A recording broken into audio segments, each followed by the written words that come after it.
Përshëndetje të nderuar miq, përshëndetje të dashur ndjekës të kanalit Monitor TV. Ja ku po ritakohemi sërish së bashku me mua Tiron Alilin për të sjellur ngjarjet më të fundit dhe në fakt për të ndarë me ju atë se çfarë do të ndodhë në Prime-in në natës së sotme. Sonte pritet një Prime shumë dinamik. Sonte pritet një Prime me shumë debate.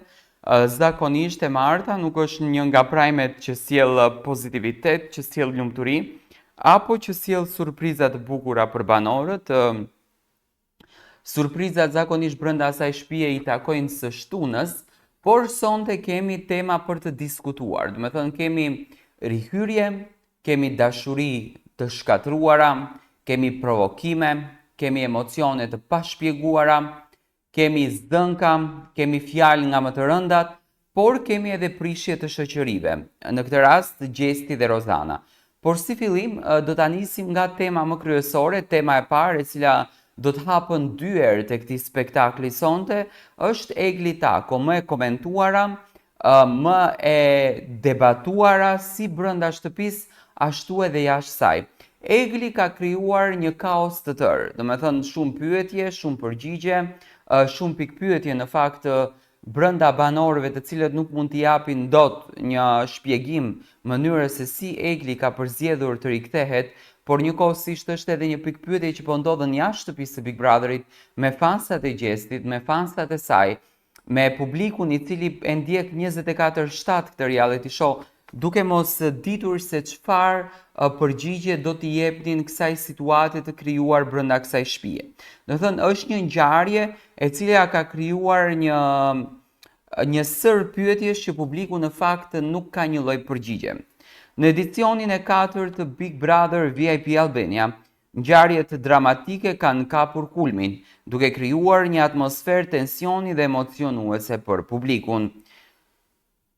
Tema e parë, e cila sonte do të diskutohet në shtëpinë e Big Brotherit, ku do të kenë mundësinë edhe opinionistët të japin opinionet e tyre, qëndrimet e tyre, por njëkohësisht edhe mendimet e tyre se si ato shohin rihyrjen të Eglit, edhe pse Egli në fakt pati një lloj sqarimi në studio dhe u mundua që t'ju tregoj opinionistëve detajet dhe qëllimin e saj përse ajo rikthehet. Reagime kemi dhe nga familjarët e Eglit në këtë rast, të cilët po reagojnë për vajzën e tyre duke treguar që ajo ka hyrë më e fortë se kur dhe ka rihyrë për veten e saj, por sonte do të kuptojmë më shumë çka se kjo. Egli rikthehet shtëpisë së Big Brother duke sjellë një val tensioni dhe konfuzioni mes të gjithë banorëve. Qasja e saj e ftohtë dhe e egër ndaj Gjestit është bërë një nga momentet më të diskutuara në media për publikun. Gjestin e mundon shumë kjo qasje dhe ai kalon një periudhë të vështirë përballë kësaj situate, duke u ndjerë i braktisur dhe i shqetësuar nga ftohtësia që Egli ka ndaj tij.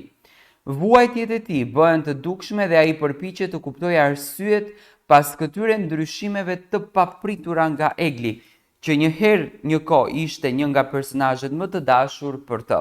Do thënë Gjesti kohën e fundit në fakt po diskuton shumë dhe po komenton me veten e tij, por njëkohësisht edhe me banorët të cilët në fakt le të themi nuk i kanë vetur fare, për marrëdhënien se si Egli ka ardhur brenda në shtëpi. Ai mundohet duke vrarë mendjen të kupton gjithçka, po lodh mendjen shumë se si komentohet ai jashtë, se si gjykohet ai jashtë. Unë e kam thënë këtë gjë, që në natën kur Egli u rikthy në Big Brother, e kam thënë që kjo histori, kjo situata do t'i ndikon shumë Gjestit, sepse Gjesti nuk ka asnjë lloj informacioni nga jashtë, Egli ka informacion nga jashtë, do me thënë doli nga shtëpia, mori informacionet, u takua me një 2-3 shoqe të ngushta me një shok, i kuptoi të gjitha qëndrimet, e kuptoi të gjitha situatën, si komentohet ajo, si duket ajo, si përflitet ajo, çfarë thuhet për të, dhe Egli u rikthye prapë në shtëpi me të gjithë formën e ndihmës që ju dha.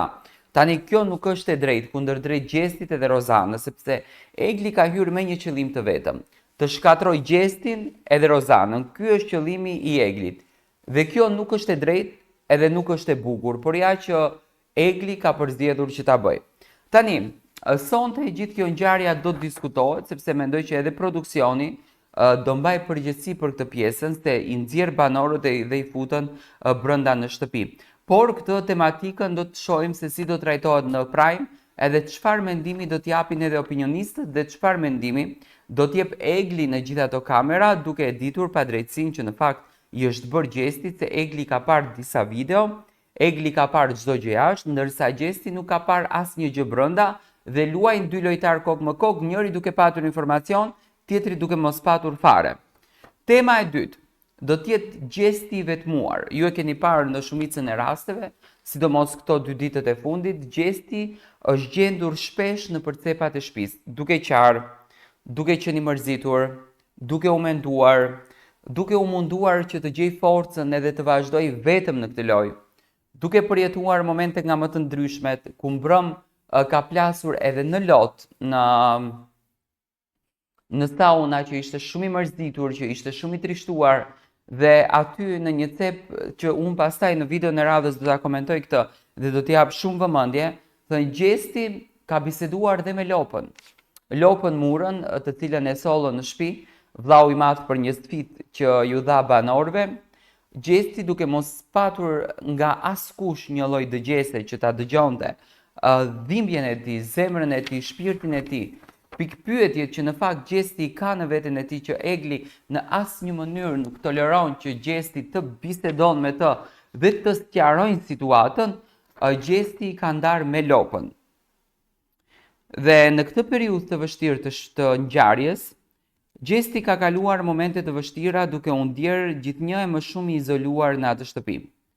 Ai gjen ngushëllimin vetëm tek Mura, Lopa, e cila po tregohet një personazh shumë i veçantë në këtë edicion. Mura është një krijesë që ka ardhur për të sfiduar banorët, edhe për Gjestin. Ajo, nga të gjithë sfida që kemi arritur ta kuptojmë, është bërë shoqja më e mirë e Gjestit dhe Jozit, dhe një mbështetje në momentet e tij të pasigurisë. Kjo miqësi e pazakonte mban Gjestin të lidhur me realitetin e shtëpisë, duke i ofruar një moment paqeje në mes të këtij kaosit. Domethënë, të vetmin moment ku Gjesti është munduar ta gjej paqe, ka qenë Lopa Mura. Në momentin kur Gjesti ka ndenjur me Lopën, i ka drejtuar ca pyetje Lopës duke i thënë që si mundet një njeri që të ka dashur aq shumë, një njeri që ka bërë për ty aq shumë, të largohet për 9 ditë, edhe kur të kthehet sikur asnjë gjë nuk ka patur me ty dhe asnjë gjë nuk ka ekzistuar me ty. Si mund të bëhet kjo gjë? Dhe me patjetër që produksioni e ka njerëzore ta gjykoj dhe në fakt ta komentoj këtë gjën, sonte në Big Brother ndjesinë e Gjestit dhe mërzinë e madhe që ai ka arritur. Domethënë Gjesti nuk po gjen dot askund një përgjigje. Do shohim sonte si do e komentojnë opinionistët këtë gjën. Pastaj kemi temën e tretë, sfida e Jozit me Lopën. Një tjetër ngjarje interesante është sfida që Jozit i është besuar nga vllau i madh, për të bindur banorët se Mura, Lopa, është bars, edhe duhet të lindë një vit, domethënë është atzën. Ky është një moment komik dhe dramatik në të njëjtën kohë, pasi banorët përpiqen të kuptojnë se si do realizohet ky mision. Kjo ngjarje sjell një lloj tensioni të shëndetshëm dhe humoristik në shtëpi, duke u përpjekur të balancojë realitetin dhe komedin në këtë atmosferë të pasigurisë. Domethënë Jozi, e dini shumë bukur, ka dhënë shumë momente të qeshura. Lopa Mura, e cila doli nga gardi, ku Gerta vrapon me vrap tek Jozi, sikur Jozi të ishte babai i Lopës, apo buri i Lopës, që ta mbante këtë Lopën në korniza, në shina.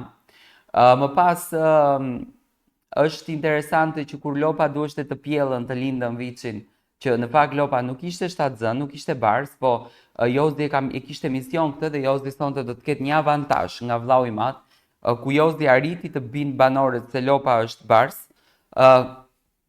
Shkonin e thirrnin që Lopa duhet të lindën dhe vllau i madh e nxori Lopën nga shtëpia me pretekstin që duheshte të shkon të bën pjelljen e saj. Nuk e di se si imagjinonin banorët që Lopa duhet të pjellën me emocione, me doktore etj. Domethënë është një ngjarje që do të sjellë shumë komedi, por dhe do të sjellën dhe debat, se duke kuptuar që banorët grinden për një luk, me patjetër që do grinden edhe për një lop. Dhe tema e katërt dhe e fundit është diskutimet dhe debatet e ashpra. ndërsa natyrisht tensionet vazhdojnë të rriten, diskutimet dhe debatet e ashpra mes banorëve bëhen të shpeshta.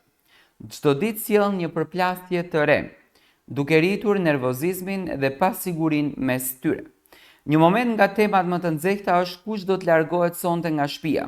Dyshimet më të mëdha janë te Ola, që ka bërë një seri të sjelljeve që kanë nxitur kritika nga banorët dhe nga publiku. Ky moment krijon një atmosferë të paparashikueshme, pasi banorët janë të shqetësuar për të ardhmen e tyre në shtëpi dhe se kush mund të jetë i radhës që do të largohet. Si gjithmonë, vllau i madh ka rezerva të mëdha për surpriza dhe për banorët, dhe për të tjerat momente të papritura në këtë shtëpi. Duket se vllai i madh ka diçka të veçantë për të thënë, por mbetet për të parë se si do të ndikojë në dinamikën e grupeve dhe çfarë do të ndodhë pas kësaj. Ne u munduam që nëpërmjet kësaj përmbledhje të tregojmë sekretet e natës së sonte se çfarë do të ndodhën. Sonte do të presim prajmin e radhës në orën 21:15 në Top Channel për të kuptuar detajet edhe më të hollësishme se çfarë do të ndodhën sonte në prajm.